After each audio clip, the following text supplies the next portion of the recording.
16 Pinpoint Radar is sponsored by UAMS for a better state of health.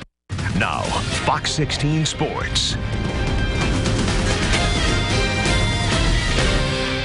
Welcome in for sports. I'm Nick Walters.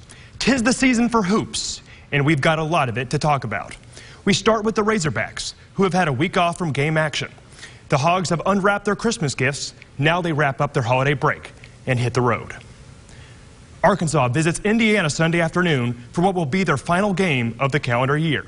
Each team only has one loss apiece, sitting at second place in their respective conferences.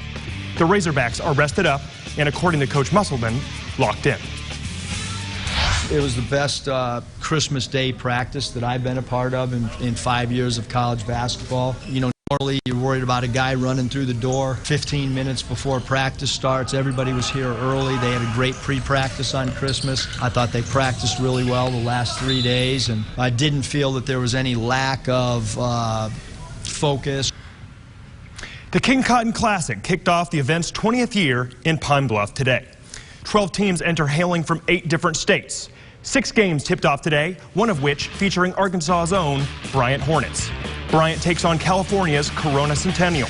Centennial had the upper hand early, making it rain with threes. Bryant finds themselves in an 18-5 hole in the first quarter. But the Hornets would eventually show some sting as Bryant comes back with a vengeance. You see him do some planning here, and then they go at it. This nifty lay-in by Traylon Payne right here shrinks the deficit to 7 late in the fourth quarter. A Bryant 3-ball gets the Hornets' hope up, but watch out from above. Centennial punches right back with this lay-in to seal the game.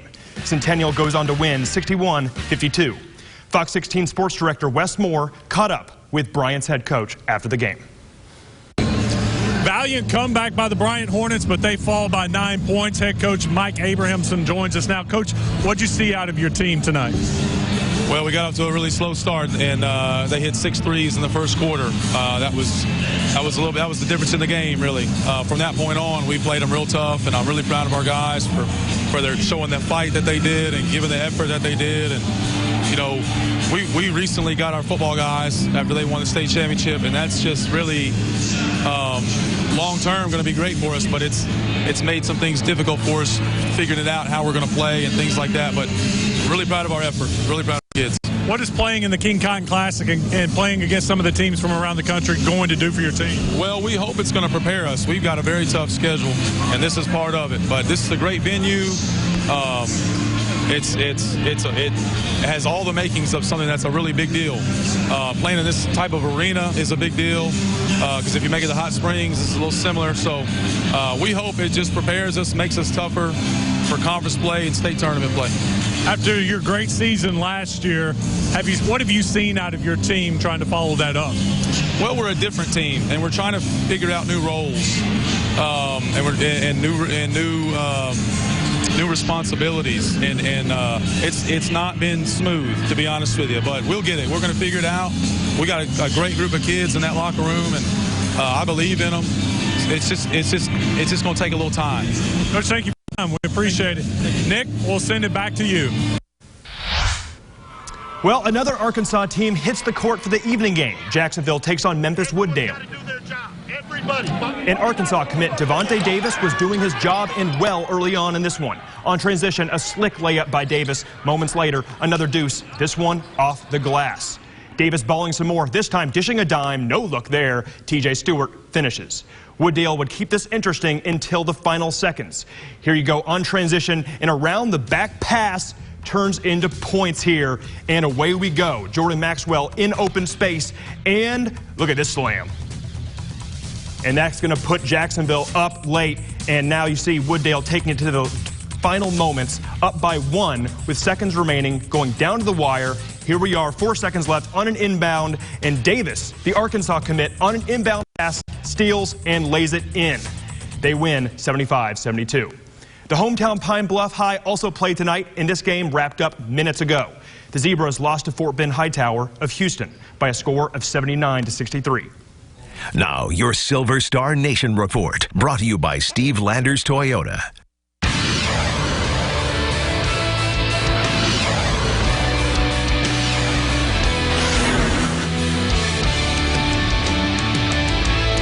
There's no way around it. It has not been a fun week to be a Cowboy fan.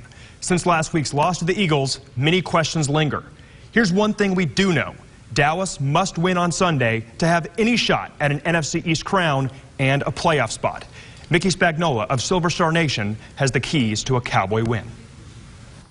Time for our Silver Star Nation keys to the Cowboys game Sunday against the Washington Redskins. The first key is focus. No matter the Cowboys lost this past week to the Philadelphia Eagles and are sitting there at 7-8, one game behind the Eagles in the NFC East. They need to win this game because things aren't over yet. If the Giants should beat the Eagles on Sunday, the two teams would be tied for first place in the NFC East, and the Cowboys would win the division at 8-8 because they've got a better division record. The second key is make a case. Washington veteran quarterback Case Keenum has not played in the last 7 games. Their rookie starter, Dwayne Haskins, is out with a high ankle sprain, so Keenum is going to start again against the Cowboys. They can't allow him to get comfortable in the pocket, get pressure on him. And the third key is about scoring some touchdowns. The Cowboys, in losing 4 of their last 5 games, have only scored 5 touchdowns. And in 4 of those losses, they've scored no touchdowns. So the Cowboys can't be afraid to get in the end zone. For the Silver Star Nation, those are our keys. I'm Mickey Spagnola. That'll do it here for sports. I'm Nick Walters. Stay around for more news and weather.